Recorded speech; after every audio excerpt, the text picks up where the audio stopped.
C'est quoi ton jeu va vous faire découvrir ou redécouvrir un jeu vidéo, de société, de rôle ou de n'importe quel autre genre à travers une expérience marquante vécue par mon invité du jour. Installez-vous confortablement et bonne écoute.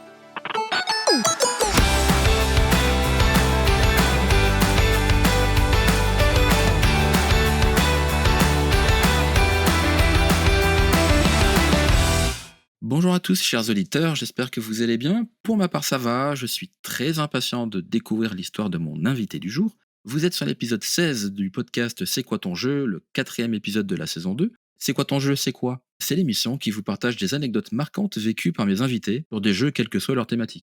Il y a un peu plus d'un mois, nous avons entamé la saison 2 du podcast et si jamais vous n'avez pas encore écouté les épisodes précédents, n'hésitez pas à vous rendre sur le Discord de la communauté de CQTJ pour vous rattraper et sur la plupart des plateformes de podcast ou les différents réseaux, vous trouverez les liens.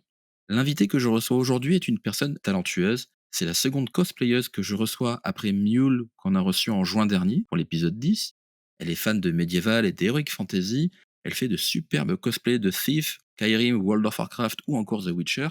Laissez-moi vous présenter Ewenae. Bonjour, ça va très très bien, merci beaucoup de m'avoir invité. Ben écoute, c'est moi, je suis très content de pouvoir recevoir une personne aussi talentueuse que toi. C'est gentil. Alors aujourd'hui, nous sommes le mardi 18 octobre et je me suis laissé entendre que c'était ton anniversaire il y a 2 jours, donc bon anniversaire. Merci beaucoup. Avant de parler du jeu que tu vas aborder, c'est une chose que je fais régulièrement dans l'émission, je demande comment est venue ta passion du jeu. Alors, ma passion du jeu, j'essaye de remonter dans le temps.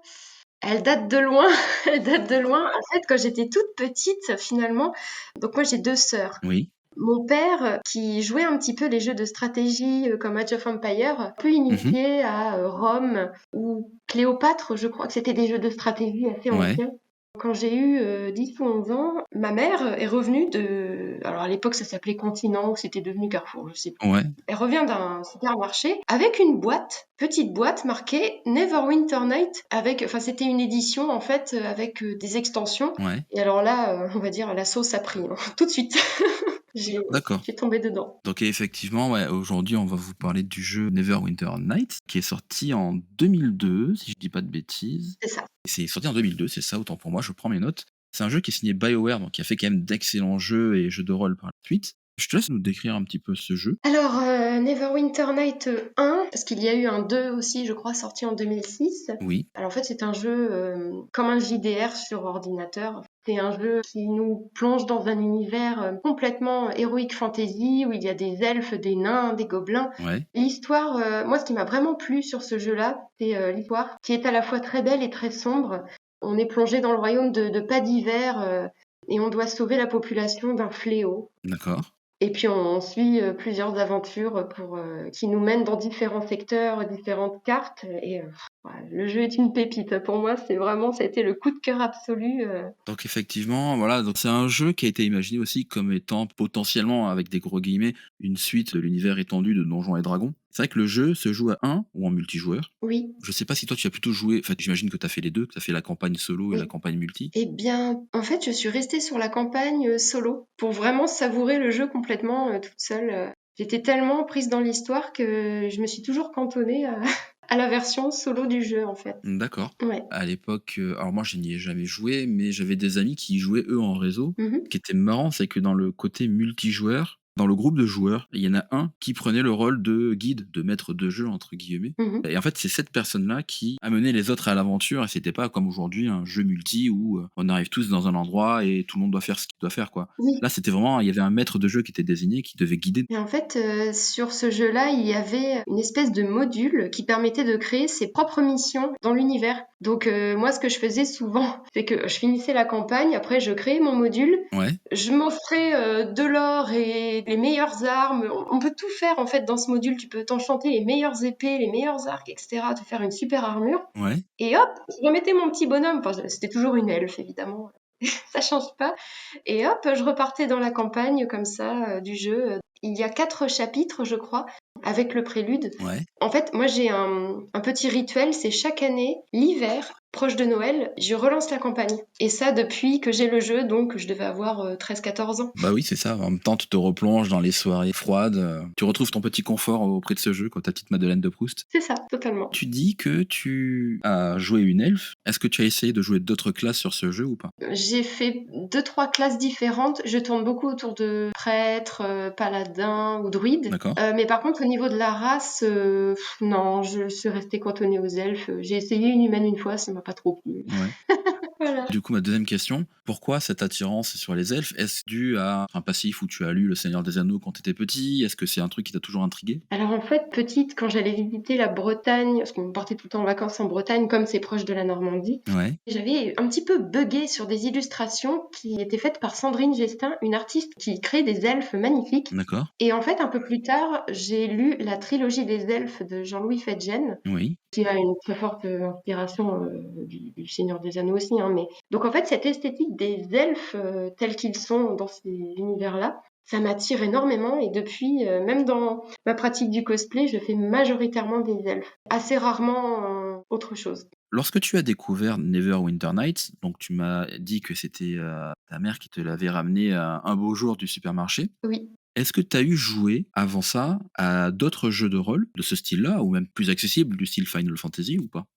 Pas du tout, je crois que c'est vraiment le tout premier. Qui t'a mis vraiment le pied à l'étrier? Oui, parce que en réfléchissant bien, même Warcraft est venu bien plus tard. J'avais 16-17 ans, peut-être 18. C'est venu vraiment plus tard, Warcraft. Donc ouais, c'est vraiment le jeu qui t'a fait découvrir un tout nouvel univers et dans lequel tu as vraiment plongé, quoi. Tout à fait, ouais, le premier.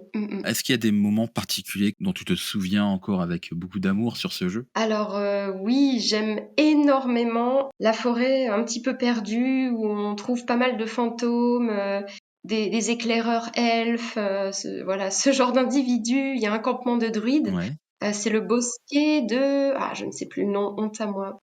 Je ne sais plus, mais c'est la forêt vraiment qui est dans le chapitre 2, je crois. alors pour le coup, là, je ne peux même pas t'aider Ça, au niveau de l'esthétique vraiment du jeu, j'ai adoré l'ambiance. Après, j'aime aussi beaucoup le début où on rencontre Haribès de Tilmaran, de la paladine que je rêve de faire en cosplay.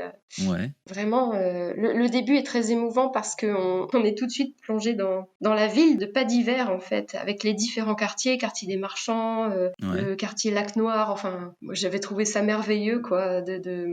Ah, aussi, si, mon endroit préféré dans toute la ville, c'est la caserne des mercenaires. Pour quelle raison? Je trouvais ça incroyable de pouvoir aller choisir son compagnon. Donc moi, je prenais tout le temps la barde Charwin. De pouvoir payer son compagnon de jeu et de partir à l'aventure avec, ça donnait un réalisme, je trouvais. C'est bien son nom, elle est mercenaire. C'est ça, on partait à l'aventure avec un personnage. Ça donnait au jeu un côté très réaliste. D'accord. Une petite question avant de mettre les mains sur Neverwinter Nights, est-ce que tu as déjà mis la main sur des jeux vidéo avant ça? Oui, alors comme je disais, les jeux de stratégie, il y en a eu un aussi, mais je ne sais pas s'il est sorti avant ou après Neverwinter Night, je me souviens plus. Ouais, C'est Neverend, la légende des fées. Alors un jeu que j'essaie de retrouver, mais impossible. Il est trop ancien et il a pas très bien marché.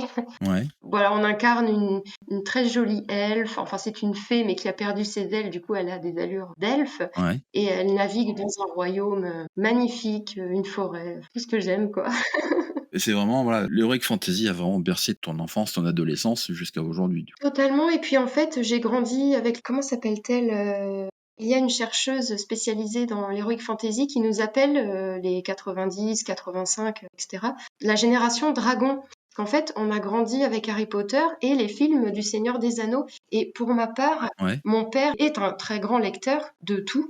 C'est quelqu'un de très cultivé que j'admire beaucoup. Et en fait, il avait les livres du Seigneur des Anneaux. Et je me souviens aussi qu'il y avait une version dessin animé très ancienne du Seigneur des Anneaux. Et ça, je l'ai souvent regardé justement, puisque mon père l'avait, quoi. d'accord. C'était vraiment une ancienne version hein, qui piquerait un peu les yeux aujourd'hui, mais Et qui a le mérite d'exister, de toute façon. tout à fait, tout à fait.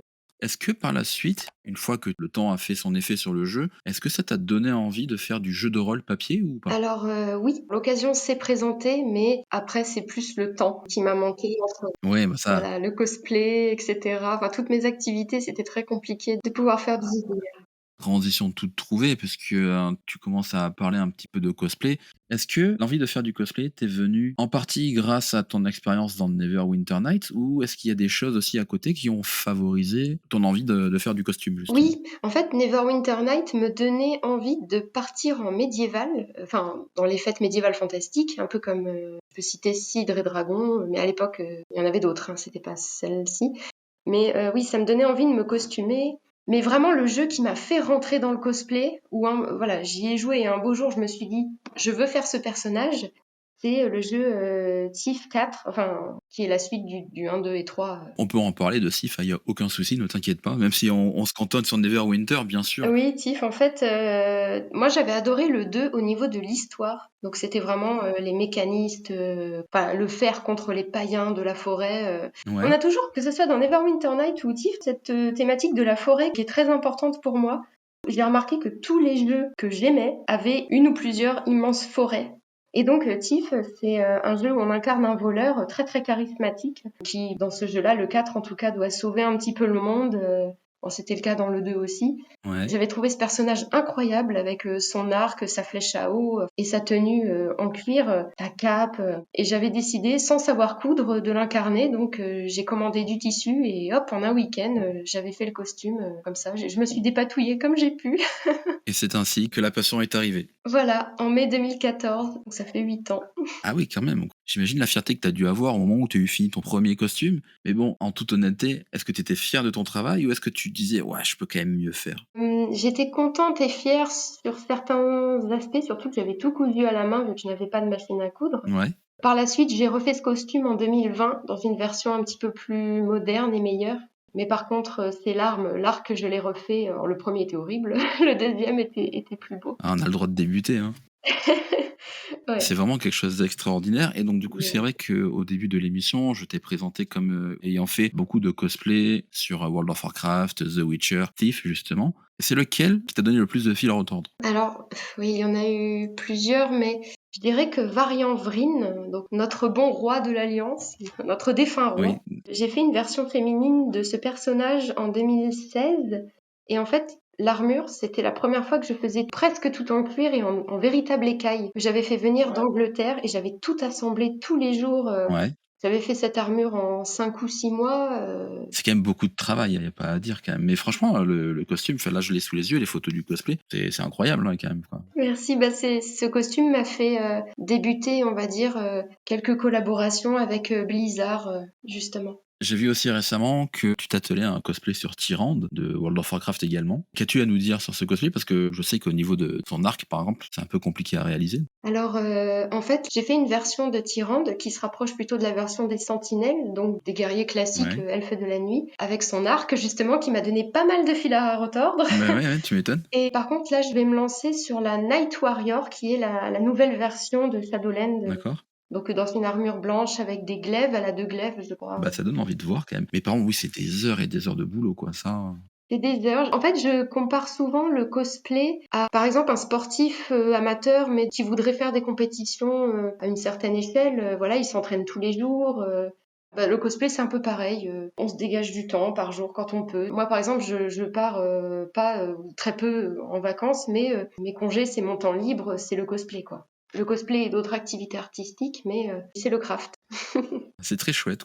J'en profite. Est-ce que tu Oui, peux un peu nous parler un peu plus de toi pour les gens qui ne te connaîtraient pas? Je oui. crois qu'ils ont compris que tu faisais du cosplay, mais du coup, bah, je te laisse la parole pour nous parler de toi et tes projets, même les projets à venir. Oui, du coup, je suis cosplayeuse depuis 2014 et toujours passionnée de d'heroic fantasy depuis mon plus jeune âge. Et ça va continuer comme ça, je pense, encore très très très longtemps. Je pense que quand je serai à la retraite, je continuerai le cosplay. Peut-être que je ferai des personnages comme McGonagall ou je sais pas, mais mais je continuerai. Oui, peut-être qu'il y en aura d'autres qui seront créés dans le folklore de la fantasy. Oui, oui, oui, peut-être. En tout cas, ce qui me plaît beaucoup dans cette passion, c'est de devoir créer à partir de rien. C'est de partir d'un point A à un point B, c'est-à-dire d'une matière première, comme les planches de Worbla ou de mousse, et d'arriver à faire une armure complète. Et ce qui me plaît plus particulièrement dans le cosplay, c'est que on est pluridiscipline, c'est-à-dire on va toucher à l'armure, au craft, on va aussi toucher à la coiffure en coiffant des perruques. aussi au maquillage, puisqu'il y a un très grand travail de transformation à faire. Tout ça, ça me plaît énormément de pouvoir donner vie aux personnages de jeux vidéo dans la réalité, quoi, en fait. Ça, c'est super. Et puis, à côté du cosplay, donc là, on reste toujours dans l'heroic fantasy, j'ai une autre passion depuis je dirais 12-13 ans, c'est qu'en fait, j'écris. Là, j'écris une trilogie c'est un roman, une petite trilogie de 1300 pages. Ah, quand même, Euh, petite trilogie, quoi. Ouais, c'est un boulot j'ai dû le faire sur 15 ans, donc 15 ans d'écriture. Waouh! Je crois que ça va être un petit peu le projet de ma vie. J'ai d'autres livres à côté, mais ça, c'est mon bébé, quoi. C'est vraiment chouette d'écrire un livre. Moi-même, j'écris de temps en temps. J'ai un projet de gros romans parce qu'à l'époque, avec des amis, on s'amusait à faire des films parodiques sur l'univers des jeux vidéo, des mangas. Mhm. Certains de ces personnes ont quand même continué. Tu connais peut-être l'univers étendu de Noob, de Fabien Fournier. Tout à fait. C'est avec cette troupe-là, quand j'étais plus jeune, que je faisais ce qu'on appelait des films amateurs. D'accord. Et le truc, c'est que dans ma tête, il y avait des millions de choses. J'ai toujours voulu écrire et j'arrive pas en fait à écrire un si gros pavé. 1300 pages, franchement, j'applaudis, c'est chapeau, quoi. Ah, ça s'est fait en plusieurs années. C'est sûr que petit à petit, chapitre par chapitre, voilà, ça se fait pas en un jour, quoi, ça c'est sûr. Très bien. Bah, écoute, est-ce que tu as à tout hasard d'autres anecdotes, particulières à nous raconter sur Neverwinter? Déjà, je ne peux que recommander d'y jouer, même si les graphismes ont un petit peu changé, disons que ça a mal vieilli. Ça reste un jeu merveilleux, et surtout pour l'histoire. Je pense que tous les amoureux de l'Heroic Fantasy aiment Neverwinter Night. Après, les créateurs de Neverwinter, Baldur's Gate, etc. ont créé plus récemment Divinity Original Sin, qui est extraordinaire, excellent, vraiment. Ouais. Donc à recommander, voilà, si on aime, le genre heroic fantasy. Tout à fait, tout à fait. D'ailleurs, que ce soit pour les cosplays ou mes livres, le support visuel jeu vidéo, j'en ai vraiment besoin. C'est pour ça que j'essaie de me libérer du temps pour jouer différents jeux que j'aime, Skyrim, Dragon Age, Neverwinter, parce qu'en fait, ça va nourrir mon imaginaire finalement, pour après, derrière, écrire. D'accord. Bah, écoute, en tout cas, moi, je suis très curieux de poser mes yeux sur ton roman. Merci.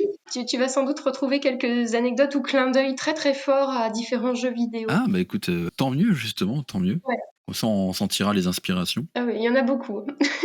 Dis-moi, pour les gens qui ne savent pas où te retrouver, où on peut te retrouver sur les réseaux? Alors c'est assez simple, j'ai un seul nom qui est Ewenae et je suis sur presque tous les réseaux, donc Facebook, Instagram, Twitter, TikTok, Très bien. Tumblr aussi, D'accord. son ancêtre, hein, mais il a le mérite d'exister encore, donc Tu l'alimentes toujours? ça m'arrive. En fait, j'aime bien par nostalgie. L'une des premières cosplayeuses que j'ai suivies était beaucoup sur Tumblr et de temps en temps, pour aller m'inspirer, j'aime bien aller revoir ce qu'elle faisait parce qu'elle a arrêté, elle est devenue maman. J'aime bien aller me réinspirer de temps en temps. DeviantArt aussi. Très bien. Pour ma part, vous pourrez retrouver les actualités du podcast sur le site cqtj.fr, sur Instagram et sur Twitter également, @joels82. Vous pourrez retrouver toutes les infos d'Ewenae ainsi que celles de C'est quoi ton jeu dans les notes de l'émission. Bah écoute Ewenae, merci beaucoup d'avoir pris un peu de temps pour l'enregistrement du podcast. Merci à toi, surtout. Je te souhaite une très belle continuation pour la suite. Merci beaucoup. Tout de même. Pareil pour toi. Merci. Et quant à nous, on se donne rendez-vous dans 2 semaines pour un nouvel épisode. D'ici là, portez-vous bien, jouez bien, et n'oubliez pas qu'on a tous au moins un jeu qui nous a marqué. Et vous, c'était lequel ?